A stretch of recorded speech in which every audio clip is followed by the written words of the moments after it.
Picture yourself at age 2. You were there. You were walking around, feeling things, reacting to the world. You had preferences, foods you refused, people you clung to, toys you couldn't put down. You had an entire inner life, and you remember almost none of it. Not because nothing happened, not because it wasn't important. You almost certainly had moments of real joy, real fear, real confusion, and your brain processed all of it in real time. It just didn't keep any of it for you to find later. This isn't a quirk. It isn't damage. It's one of the strangest features of the human mind, and it has a name, a mechanism, and a reason that makes it feel even weirder once you understand it. You were there for the first 3 years of your life. You just weren't invited to remember them.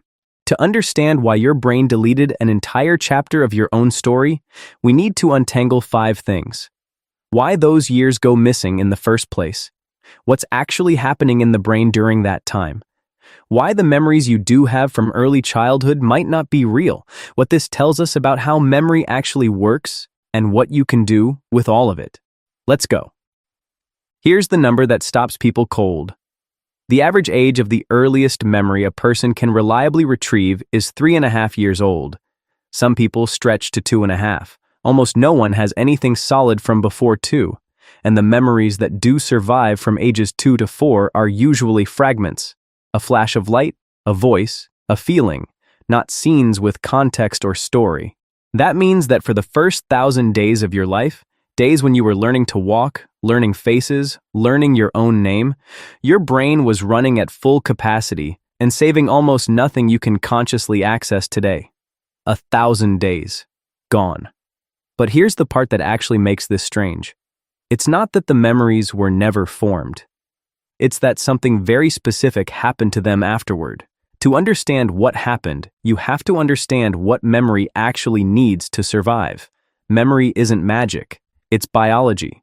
And like any biological process, it depends on the right hardware being in place at the right time. The part of your brain most critical to forming and storing long-term autobiographical memories, the kind where you remember yourself doing something in a place at a time, is the hippocampus. And in the first 2 to 3 years of life, the hippocampus is still being built.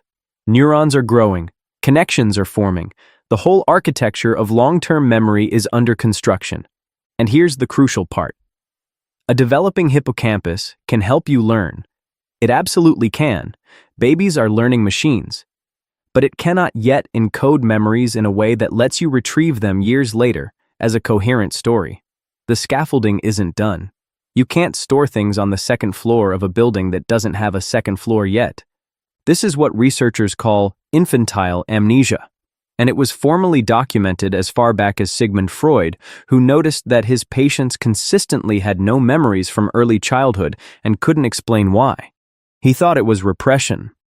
He was wrong about the mechanism, but right that something real was happening. What's actually happening is a mismatch in timing. The brain is developing incredibly fast in the first years of life, neurons multiplying, connections pruning, whole systems coming online, and that rapid development is actually part of what makes early memories hard to hold.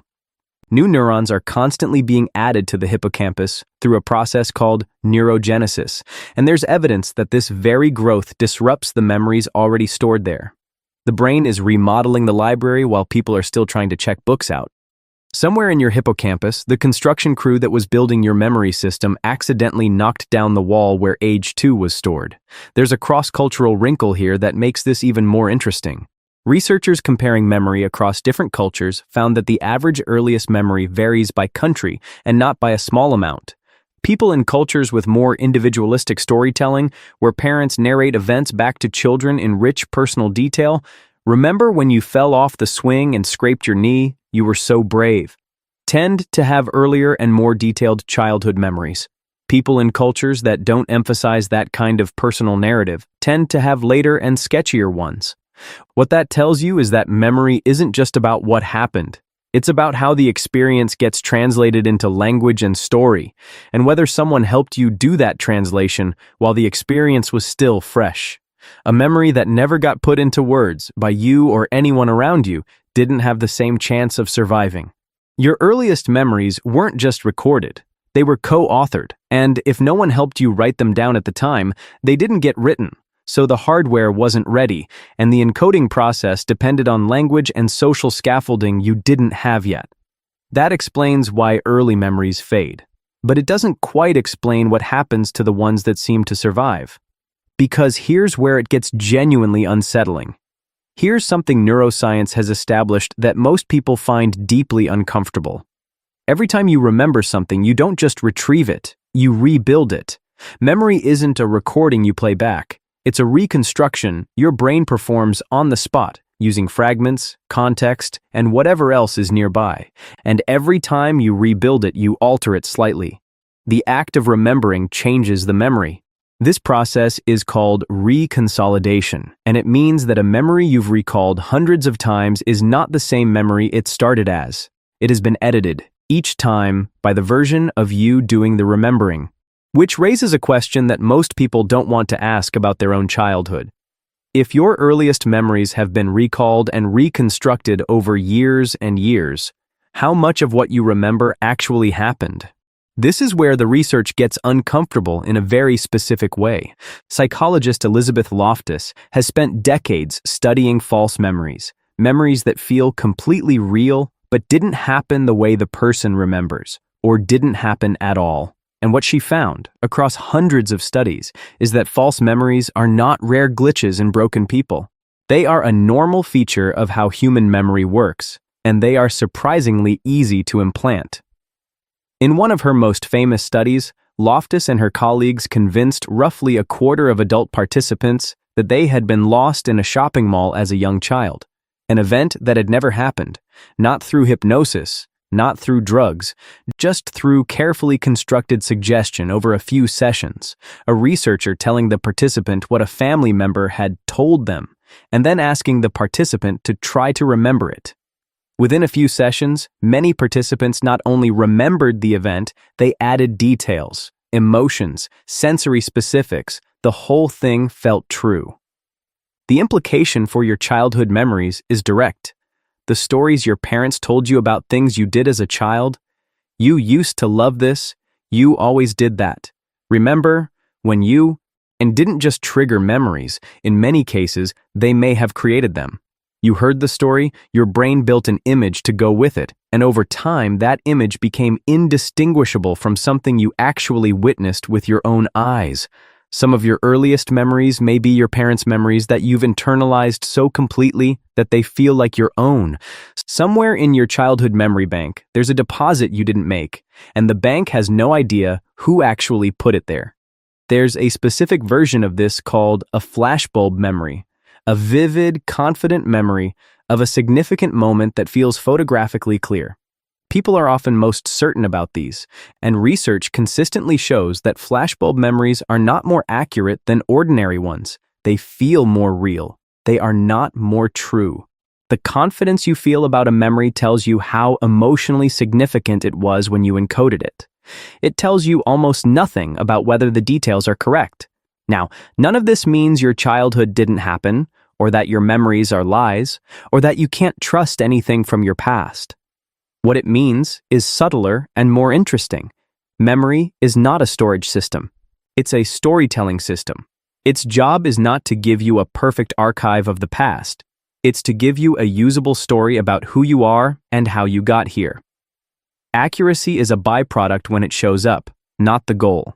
Your brain didn't fail to record your early years. It was doing something different, something better suited to survival than photography. It was learning, adapting, updating constantly. The cost of that system is that the early footage gets overwritten. The benefit is that you ended up with a brain flexible enough to navigate an entirely unpredictable world. The missing years aren't a bug. They're what the learning looks like, from the outside. Step back and the picture changes completely. You're not missing your early childhood because those years didn't matter. You're missing them because your brain was doing something more important than preserving them. It was building the very system that would let you remember anything at all. The hippocampus under construction, the neurons multiplying, the language coming online. All of that came first. Memory as story came later, once the infrastructure was ready. And the memories you do have from those early years, they've been rebuilt so many times by so many versions of you that they're partly yours and partly everyone who ever told you about yourself. That's not corruption. That's how human memory was designed to work. Collaborative, social, constantly revised toward the story that makes the most sense right now. You were there for every moment of those first years. Your brain was there too, working harder than it ever would again. It just didn't give you a receipt. What you got instead was a mind capable of doing everything you've done since. That's not a bad trade. So what do you actually do with this? One thing. The next time you hear a story about yourself as a child, from a parent, a sibling, an old photo, don't just receive it as information about the past. Notice what your brain does with it. Notice whether it builds a picture. Notice whether that picture starts to feel like a memory, because you now know it might become one. That's not a reason to distrust your whole past. It's a reason to hold your earliest memories a little more lightly, not as facts you're responsible for getting right, but as stories you've been collaboratively building your whole life. And maybe that's the more interesting version anyway. Not a recording, a story, one that's still being written, still being revised, and still, somehow, yours. And if that unsettles you a little, the idea that the mind you trust to remember things might be constructing more than it's retrieving, wait until you see what it does when it decides you're being lied to. Your body knows before your brain does. That one's next. Subscribe.